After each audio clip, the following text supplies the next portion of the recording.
Deep in the Sahara Desert lies a giant, concentric eye that astronauts use to navigate space. For centuries, camel caravans traversed the Mauritanian desert without ever realizing they were walking across a geologic giant. But in 1965, during the Gemini 4 space mission, astronauts looked down at West Africa and saw a massive, perfect bullseye.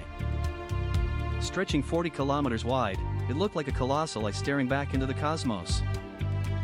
Geologists officially call it the Richat Structure, but to the world, it became the Eye of the Sahara. Initially, scientists hypothesized that this giant bullseye was the result of a massive meteor impact.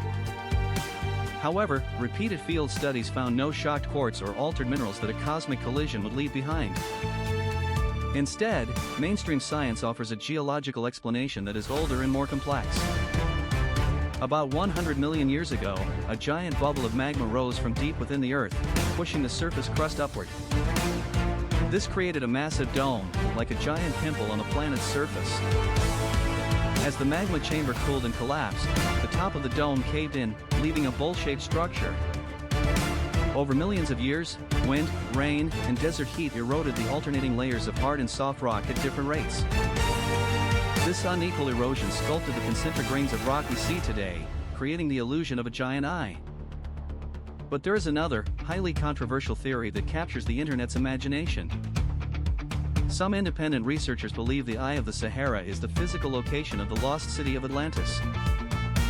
They point out that Plato's classic description of Atlantis matches the Richat structure in several bizarre ways.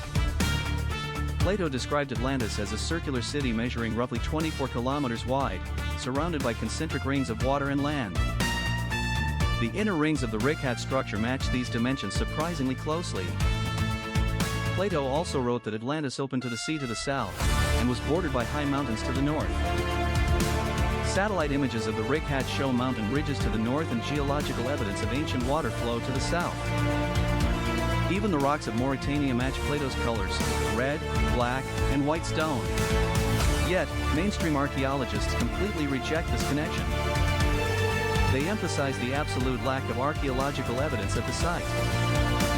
Decades of geological surveys have produced no ruins, no human remains, and no artifacts from advanced Bronze Age civilization. Furthermore, the Richat is hundreds of miles from the Atlantic Ocean and sits high above sea level. To match Plato's tale, the entire geography of West Africa would have had to change in just a few thousand years. Most scholars conclude that the Atlantis theory is a classic case of pareidolia, our brains forcing patterns onto natural geology. Still, the geological reality of the Richat is stunning in its own right. It stands as a testament to the slow, invisible power of erosion acting over vast stretches of geological time. A massive geologic crown carved into the desert floor, waiting for the space age to be fully seen. Leaving us to wonder what other secrets are written in the earth, waiting for us to look down from. Is the Richat structure simply a marvel of ancient geology, or could it be the ultimate clue to a lost human history?